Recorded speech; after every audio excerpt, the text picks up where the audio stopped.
Lecture में हम PHP web programming language का इंट्रोडक्शन लेंगे और उसके बेसिक कोड्स के बारे में पढ़ेंगे।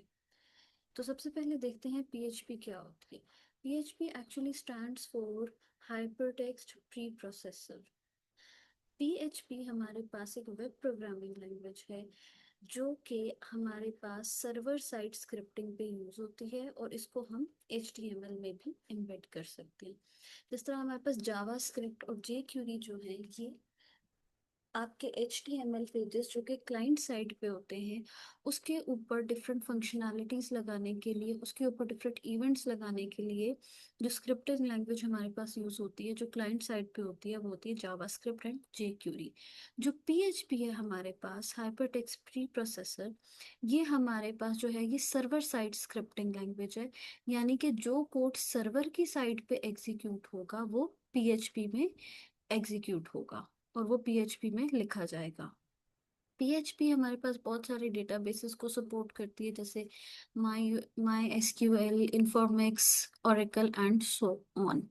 क्योंकि हमारे पास जो सर्वर साइड है वो डेटाबेस से कनेक्टेड होती है और सर्वर ही जो है वो डेटाबेस से डेटा एक्सट्रैक्ट करके फेच करके क्लाइंट साइड को सेंड करता है। तो इसलिए PHP हमारी जो सर्वर साइड लैंग्वेज है, सर्वर साइड स्क्रिप्टिंग लैंग्वेज है, ये बहुत सारी डेटाबेसेस को भी सपोर्ट करती है।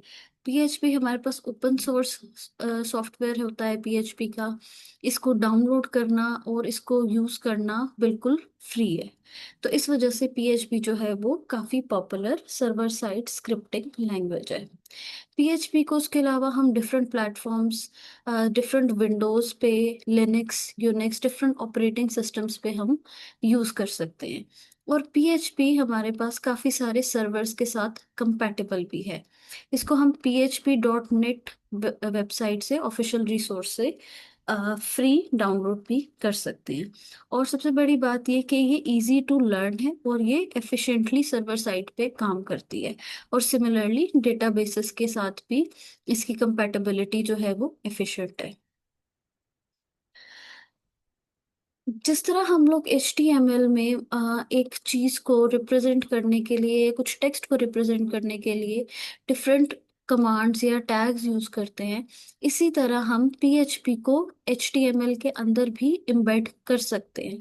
HTML में जिस तरह हमारे पास टेक्स्ट रिप्रेजेंट करवाने के लिए P टैग होता है, पैराग्राफ टैग होता है, हेडिंग्स के डिफरेंट टैग्स होते हैं, तो इसी तरह हम लोग PHP के कोड को HTML में ये दो टैग्स की हेल्प से एम्बेड कर सकते हैं।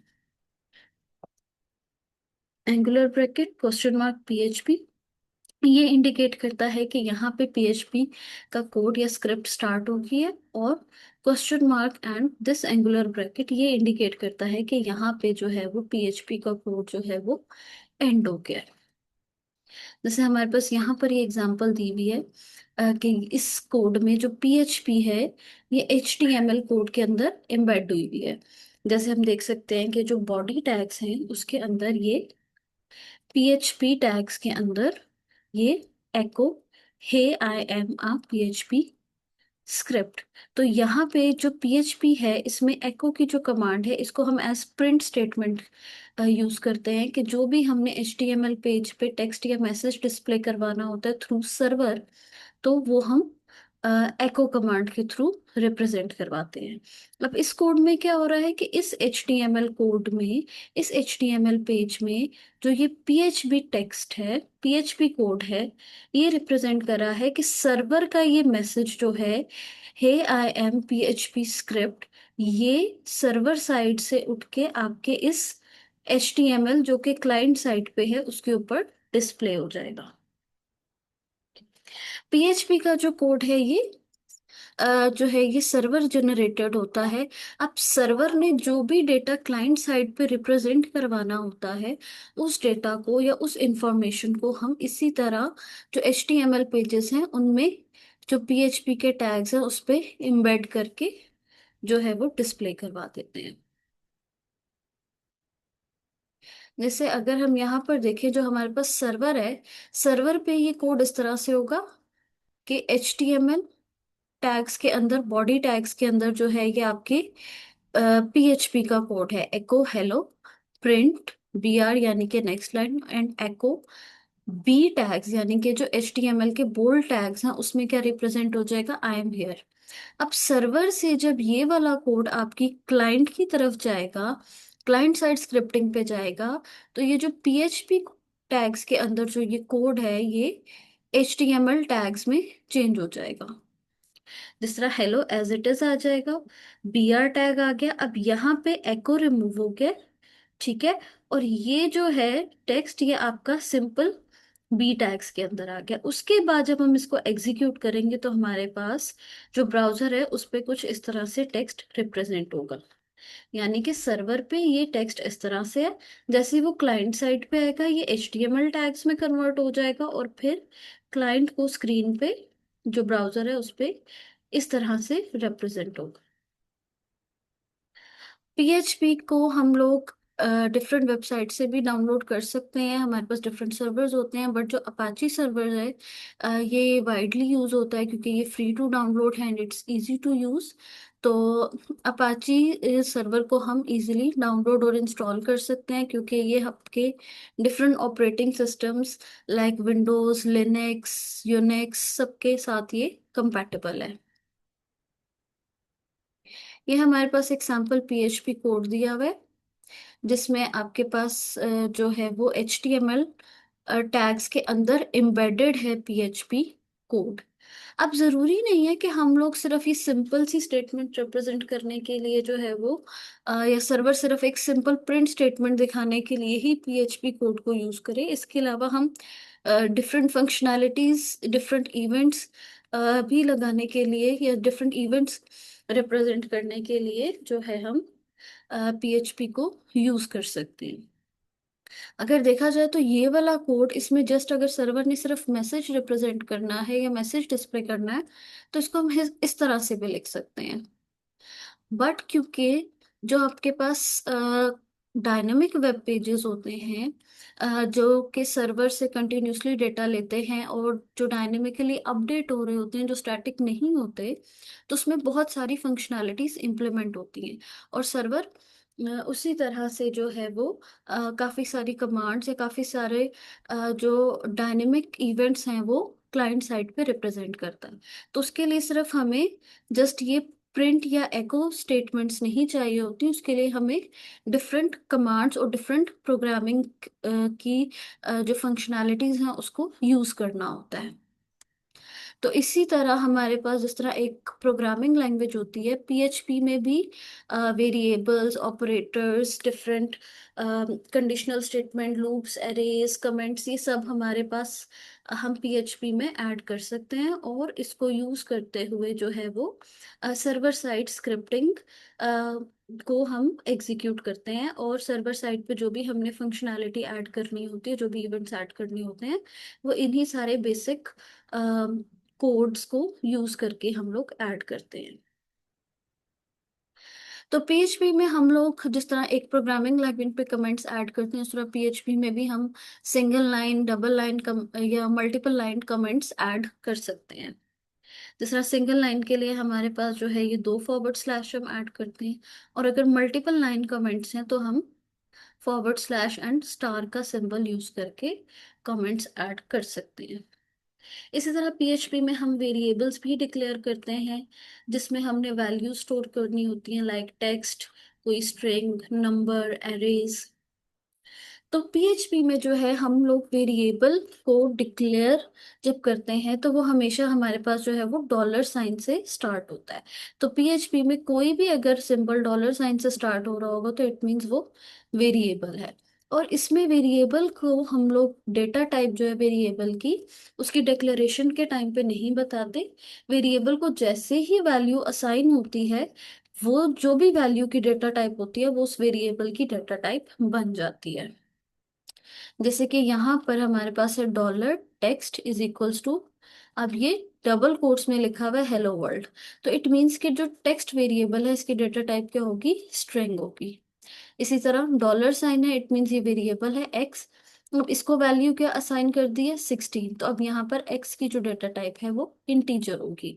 तो हमें पहले से डिक्लेयर करने की जरूरत नहीं होती वेरिएबल्स को। जैसे ही हमें हमने किसी वैल्यू को सेव करवाना होता है तो हम उसी टाइम पे वेरिएबल को डिक्लेयर करते हैं, उसको वैल्यू असाइन कर देते हैं, और वो वैल्यू की डाटा टाइप ऑटोमेटिकली उस वेरिएबल की डाटा टाइप सेट हो जाती है। सिमिलरली वेरिएबल्स नेम जो है वो हमेशा लेटर से और अंडरस्कोर से स्टार्ट होगा, कोई नंबर से स्टार्ट नहीं होगा। वेरिएबल में हमारे पास upper case lower case alphabets आ सकते हैं, 0 to 9 डिजिट्स आ सकते हैं और अंडरस्कोर आ सकती है, बट उसके अलावा और कोई स्पेशल कैरेक्टर्स या स्पेस नहीं आ सकती। और अगर आपके वेरिएबल में स्पेस की जरूरत है तो आप स्पेस की जगह अंडरस्कोर या फिर इस तरह से कैपिटलाइजेशन को यूज कर सकते हैं। पीएचपी में हमारे पास एक कॉन्केटिनेशन ऑपरेटर भी होता है जो दो स्ट्रिंग्स को एक साथ कॉन्केटिनेट करके यानी कि कंबाइन करके रिप्रेजेंट करता है। जैसे यहाँ पर कोड में हमारे पास एक वेरिएबल है text1 और एक है text2। अगर मैंने इन दोनों की वेरिएबल वेरिएबल की वैल्यूज को एक साथ डिस्प्ले करवाना है तो मैं सिंपली लिखूंगी एको, क्योंकि एको हमारे पास ऑपरेटर जो है वो टेक्स्ट को या कोई भी डेटा है उसे स्क्रीन पे शो करवाता है। First variable. अब ये जो डॉट है दिस इज कॉन्केटिनेशन ऑपरेटर। तो ये डॉट किसको कंबाइन करेगा, इस स्ट्रिंग को ये स्पेस वाली स्ट्रिंग से, और ये वाला जो डॉट है ये स्पेस वाली स्ट्रिंग को सेकेंड स्ट्रिंग से कंबाइन करेगा। तो ये जो डॉट्स हैं ये स्ट्रिंग वैल्यूज को एक साथ कंबाइन करके डिस्प्ले करने के लिए यूज होते हैं, और पीएचपी में हम इनको कंकेटिनेशन ऑपरेटर कहते हैं। अब उस ये जो कोड है hello world what a nice day, इसको जब हम इस तरह से रिप्रेजेंट करेंगे तो हमारे पास आउटपुट जो है कुछ इस तरह से आएगा। फर्स्ट स्ट्रिंग उसको हमने कॉन्केटिनेट किया था स्पेस के साथ, एंड देन सेकंड स्ट्रिंग। इसी तरह पीएचपी में हमारे पास डिफरेंट ऑपरेटर्स भी होते हैं, जैसे arithmetic operator, assignment operator, comparison and logical operator.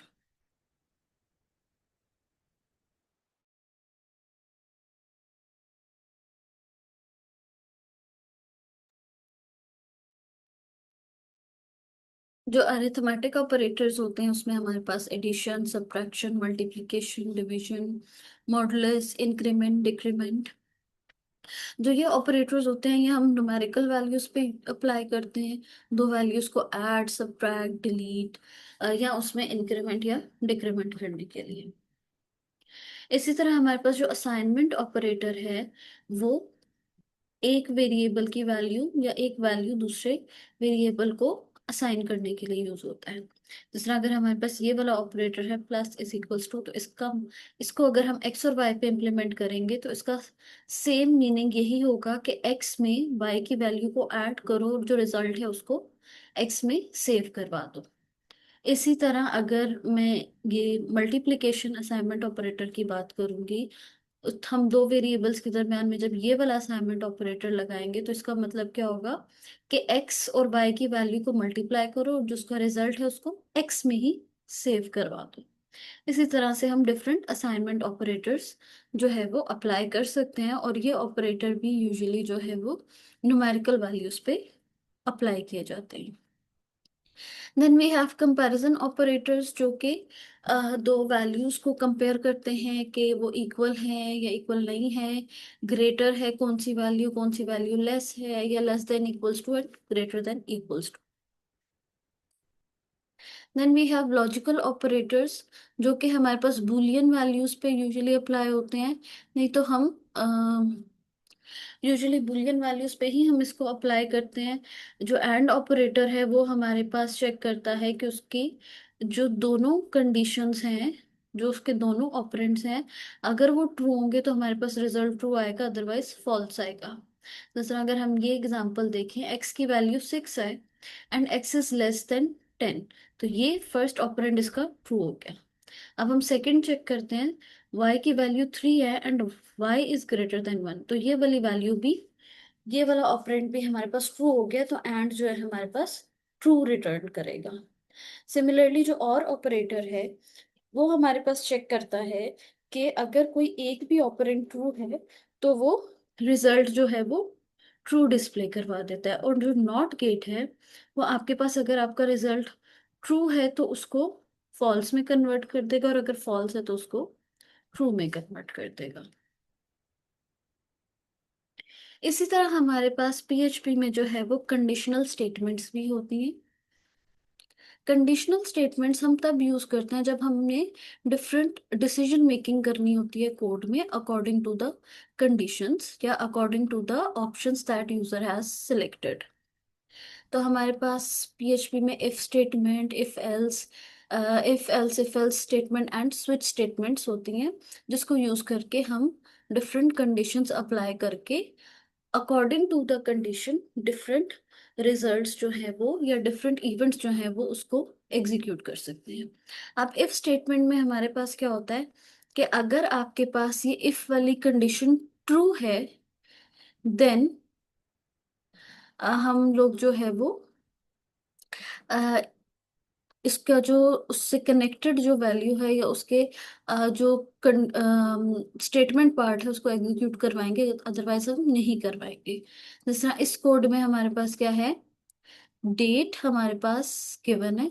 अगर डेट में से हमने सिर्फ डी यानी कि उसका डे सेलेक्ट करना है कि अगर डे जो है वो फ्राइडे होगा तो वो प्रिंट करवा देगा have a nice weekend, otherwise कुछ भी नहीं होगा अगर ये कंडीशन फॉल्स होगी।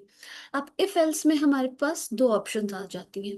अगर कंडीशन ट्रू होगी तो फर्स्ट वाला पार्ट एग्जीक्यूट हो जाएगा, और अगर फॉल्स होगी तो उसका एल्स पार्ट जो है वो एग्जीक्यूट हो जाएगा कि अगर डे फ्राइडे है तो हैव अ नाइस वीकेंड, और अगर डे फ्राइडे नहीं होगा तो हैव अ नाइस डे हमारे पास जो है वो स्क्रीन पे प्रिंट हो जाएगा। बट इफ के केस में ऐसा नहीं था। इफ के केस में क्या था, अगर कंडीशन ट्रू होगी तो ये प्रिंट होगा, अगर फॉल्स होगी तो नेक्स्ट जो भी स्टेटमेंट होगी उस पे चला जाएगा।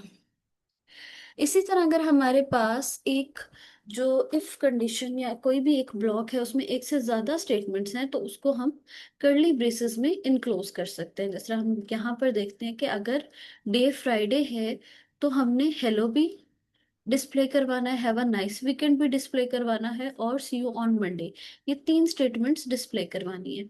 अगर यहाँ पर सिंगल स्टेटमेंट होती तो हम कर्ली ब्रेसेस नहीं यूज करते, बट यहाँ पर क्योंकि मल्टीपल स्टेटमेंट्स हैं तो इसलिए हमने कर्ली ब्रेसेस को यूज किया है ताकि वो एक ब्लॉक जो है वो उस इफ का पार्ट रहे। इसी तरह हमारे पास इफ एल्स इफ स्टेटमेंट्स होती हैं जिसमें हमारे पास दो से ज्यादा ऑप्शंस आ सकती हैं। फॉर एग्जांपल कि अगर डे फ्राइडे नहीं है तो मे बी डे संडे हो, अगर संडे नहीं है देन आप जो है वो have a nice day display करवा दें।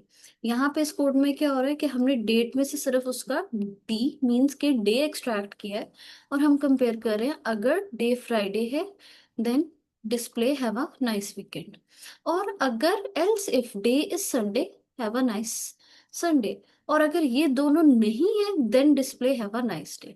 इसी तरह हम इसमें तीन से ज्यादा ऑप्शंस भी ऐड कर सकते हैं। देन हमारे पास है स्विच स्टेटमेंट। स्विच स्टेटमेंट हमारे पास क्या करती है कि जो स्विच में कंडीशन में हमने एक्सप्रेशन दिया हुआ होता है, जो भी वैल्यू दी होती है उसको मल्टीपल जो केसेस होते हैं उनकी वैल्यूज से कंपेयर करती है, और जब भी किसी एक केस के साथ वो वैल्यू मैच हो जाती है तो जस्ट वो केस एग्जीक्यूट होता है, उस केस से एसोसिएटेड स्टेटमेंट्स एग्जीक्यूट होती हैं, और उसके बाद ब्रेक हो जाता है, यानी कि स्विच स्टेटमेंट से जो है वो कंट्रोल दूसरे प्रोग्राम में आ जाता है। हम ये एग्जांपल देखते हैं कि आपके पास स्विच जो है वो स्विच के अंदर जो कंडीशन क्या है वो है एक वेरिएबल एक्स।